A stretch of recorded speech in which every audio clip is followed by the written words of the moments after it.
அதிகாரம் 13.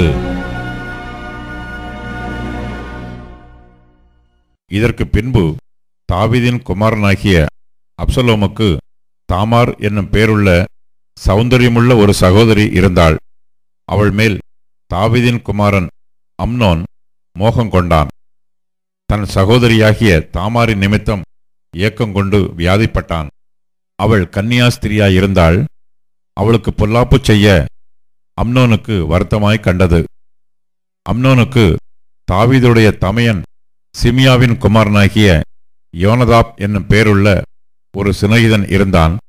அந்த யோனதாப் மகா தந்திரவாதி. அவன் இவனை பார்த்து, ராஜகுமாரனாகிய நீ நாளுக்கு நாள் எதினாலே இப்படி மெலிந்து போகிறாய், எனக்கு சொல்ல மாட்டாயா என்றான். அதற்கு அம்னோன், என் சகோதரன் அப்சலோமின் சகோதரியாகிய தாமாரின் மேல் நான் ஆசை வைத்திருக்கிறேன் என்றான். அப்பொழுது யோனதாப் அவனை பார்த்து, நீ வியாதிக்காரனைப் போல உன் படுக்கையின் மேல் படுத்துக்கொள். உன்னை பார்க்கிறதற்கு உன் தகப்பனார் வரும்போது நீ, என் சகோதரியாகிய தாமார் வந்து எனக்கு போஜனம் கொடுத்து அவள் கையினாலே சாப்பிடும்படிக்கு நான் பார்க்க என் கண்களுக்கு முன்பாக சமைக்கும்படி தயவு செய்ய வேண்டும் என்று சொல் என்றான். அப்படியே அம்னோன் வியாதிக்காரன் போல் படுத்துக்கொண்டு ராஜா தன்னை பார்க்க வந்தபோது ராஜாவை நோக்கி, என் சகோதரியாகிய தாமார் வந்து நான் அவள் கையினாலே சாப்பிடும்படிக்கு என் கண்களுக்கு முன்பாக 2 நல்ல பணியாரங்களை பண்ணும்படி உத்தரவு கொடுக்க வேண்டும் என்றான். அப்பொழுது தாவீது வீட்டுக்கு தாமாரிடத்தில் ஆள் அனுப்பி, நீ உன் சகோதரனாகிய அம்னோன் வீட்டுக்கு போய் அவனுக்கு சமையல் பண்ணிக்கொடு என்று சொல்லச் சொன்னான். தாமார் தன் சகோதரனாகிய அம்னோன் படுத்து கொண்டிருக்கிற வீட்டுக்கு போய் மாவெடுத்து பிசைந்து அவன் கண்களுக்கு முன்பாக தட்டி பணியாரங்களை சுட்டு சட்டியை எடுத்து அவனுக்கு முன்பாக அவைகளை வைத்தாள். ஆனாலும் அவன் சாப்பிட மாட்டேன் என்றான். பின்பு அம்னோன், எல்லாரும் என்னை விட்டு வெளியே போகட்டும் என்றான். எல்லாரும் அவனை விட்டு வெளியே போனார்கள். அப்பொழுது அம்னோன் தாமாரை பார்த்து, நான் உன் கையினாலே சாப்பிடும்படிக்கு அந்த பலகாரத்தை அறை வீட்டிலே கொண்டு வா என்றான். அப்படியே தாமார் தான் செய்த பணியாரங்களை அறை வீட்டில் இருக்கிற தன் சகோதரனாகிய அம்னோனிடத்தில் கொண்டு போனாள். அவன் சாப்பிடும்படிக்கு அவள் அவைகளை கிட்ட கொண்டு வருகையில் அவன் அவளை பிடித்து அவளை பார்த்து, என் சகோதரியே, நீ வந்து என்னோட சயனி என்றான். அதற்கு அவள், வேண்டாம் என் சகோதரனே, என்னை அவமானப்படுத்தாதே. இஸ்ரவேலிலே இப்படி செய்யத்தகாது. இப்படிப்பட்ட மதிகேடான காரியத்தை செய்ய வேண்டாம். நான் என் வெட்கத்தோடே எங்கே போவேன்? நீயும் இஸ்ரவேலிலே மதிக்கெட்டவர்களில் ஒருவனைப் போல ஆவாய். இப்போதும் நீ ராஜாவோடே பேசு, அவர் என்னை உனக்கு தராமல் மறுக்க மாட்டார் என்றான். அவன் அவள் சொல்லை கேட்க மாட்டேன் என்று அவளை பலவந்தமாய் பிடித்து அவளோட சயனித்து அவளை கற்பழித்தான். பிற்பாடு அம்னோன் அவனை மிகவும் வெறுத்தான். அவன் அவளை விரும்பின விருப்பத்தை பார்க்கிலும் அவளை வெறுத்த வெறுப்பு அதிகமாயிருந்தது. ஆகையால் நீ எழுந்து போய்விடு என்று அம்னோன் அவளோட சொன்னான். அப்பொழுது அவள், நீ எனக்கு முந்தி செய்த அநியாயத்தை பார்க்கிலும் இப்பொழுது என்னை துரத்தி விடுகிற அந்த அநியாயம் கொடுமையாயிருக்கிறது என்றாள். ஆனாலும் அவன் அவள் சொல்லை கேட்க மனதில்லாமல் தன்னிடத்தில் சேவிக்கிற தன் வேலைக்காரனை கூப்பிட்டு, நீ இவளை என்னை விட்டு வெளியே தள்ளி கதவை பூட்டு என்றான். அப்படியே அவனிடத்தில் சேவிக்கிறவன் அவளை வெளியே தள்ளி கதவை பூட்டினான். அவள் பல வர்ணமான வஸ்திரத்தை உடுத்தி கொண்டிருந்தாள். ராஜகுமாரத்திகளாகிய கன்னிகைகள் இப்படி கொத்த சால்வைகளை தரித்துக் கொள்வார்கள். அப்பொழுது தாமார் தன் தலையின் மேல் சாம்பலை வாரி போட்டுக்கொண்டு தான் தரித்திருந்த பல வர்ணமான வஸ்திரத்தை கிழித்து தன் கையை தன் தலையின் மேல் வைத்து சத்தமிட்டு அழுது கொண்டு போனாள். அப்பொழுது அவள் சகோதரனாகிய அப்சலோம் அவளை பார்த்து, உன் சகோதரனாகிய அம்னோன் உன்னோடு இருந்தானோ? இப்போதும் என் சகோதரியே, நீ மௌனமாயிரு. அவன் உன்னுடைய சகோதரன். இந்த காரியத்தை உன் மனதிலே வைக்காதே என்றான்.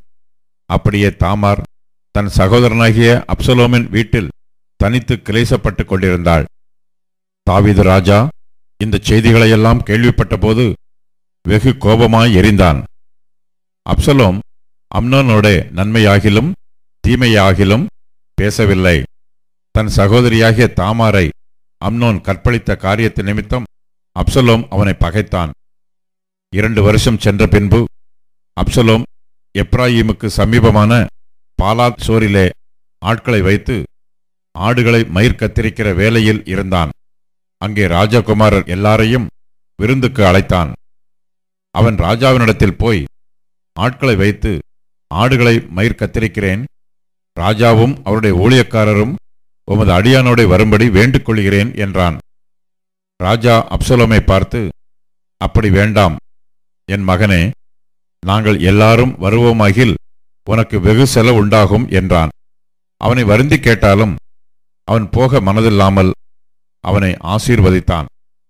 அப்பொழுது அப்சலோம், அது கூடாதிருந்தால் என் சகோதரனாகிய அம்னோனாவது எங்களோட வரும்படி அவனுக்கு உத்தரவு செய்யும் என்றான்.